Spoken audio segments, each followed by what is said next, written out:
Very good morning to my dear students. I am Anshu ma'am. Now, today I am going to start the next topic of chapter 2, that is nutrition in animals.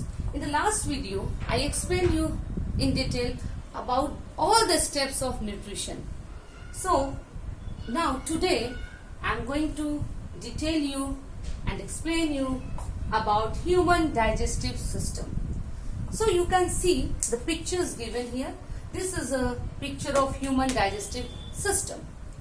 Our body performs all the steps of nutrition like ingestion, digestion, absorption, assimilation and egestion through a long tube called alimentary canal. And the alimentary canal contains main parts, some parts. These parts are mouth, then esophagus, stomach, small intestine, large intestine, rectum and anus. Now we will see one by one each parts. First of all, we'll start from mouth.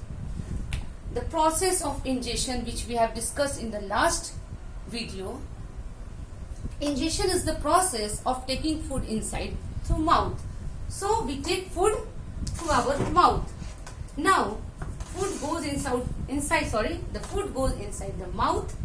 Inside the mouth, there are 3 pairs of salivary glands which secretes a watery substance known as saliva.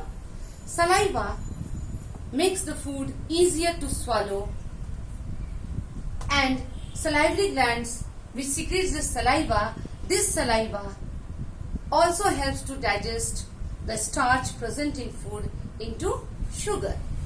Now, in our mouth, there are teeth also. Teeth. There are 2 types of teeth, milk teeth and permanent teeth. Milk teeth are of 20 in number. These milk teeth are temporary teeth because they fall off after some time, around the age of 10 years. And after that, the new teeth which grows, known as permanent set of teeth, is called permanent teeth, which is 32 in number. Now, in this video, just you can see there are the picture of different varieties, different types of teeth in humans. Here, the first teeth is incisor. Incisors are the teeth which is chisel shaped and used for biting and cutting the food. The second type of teeth, that is canines. Canines are very sharp and pointed teeth used for tearing and piercing the food. Next is premolars, which is broad and having flat surface. It helps to grind the food. And molars, similarly, molars are also flat and broad teeth, helps to grind the food very easily. So these are the types of teeth. And we human beings, we adults, we contains 4 types of teeth: incisors, premolars, canines and molars. And the numbers are written here on the board. You can see premolars are having 4 number, molars are 6, incisors 4 and canines 2. Now, inside the mouth there is a very special organ known as tongue, which is muscular organ. This tongue helps to speak. It also helps to chew the food. It helps to push the food towards the teeth. And it also helps to easily digest the food. It mixes the saliva along with the food. These are the functions of tongue. Now we'll move to the next part of the alimentary canal, that is esophagus. Esophagus is a tube-like structure. It is a muscular organ. We know that it is made up of muscles, so it always contracts and relaxes. Due to the regular contraction and relaxation of this esophagus muscles, which is known as peristalsis movement, it very easily can pushes the food towards the stomach. Now the food reaches to the bag-like structure known as the stomach. The stomach, which is a bag-like structure, it can hold up food up to 2 liters. Now inside the wall of the stomach, there are some juices, digestive juices. The inner wall of the stomach, it secretes mucus, hydrochloric acid and some digestive juices. The mucus, which protects the inner lining of stomach. Digestive juices helps to digest the food very easily. And hydrochloric acid, which is a strong acid, it kills the bacteria which enters inside the body along with the food. And it also digests the protein also. Now let's move to the next part, that is small intestine. When the food leaves the stomach, it enters to the small intestine, which is a long winding pipe and tube. Food comes here and the final digestion of the food takes place here.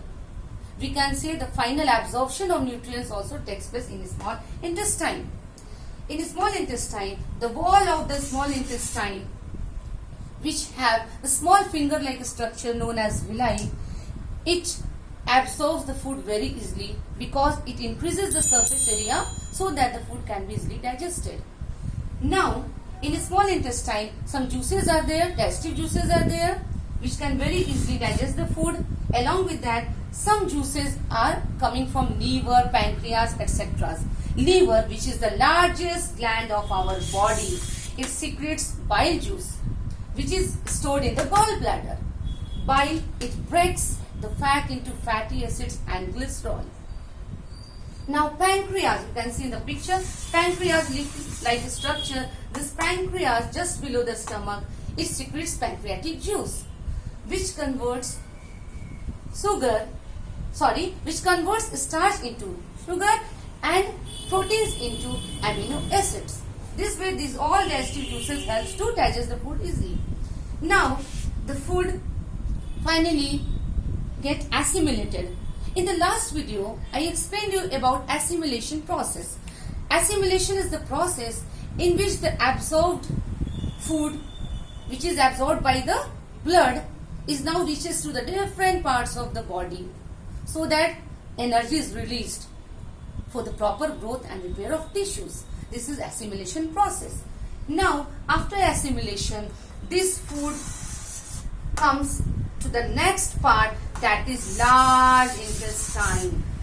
Large intestine, here the food which comes inside the large intestine, here the water content of the food get absorbed through the wall of the large intestine. Now obviously the food becomes in the solid form, and this solid waste food now gets stored inside the rectum, which is the last part of the large intestine.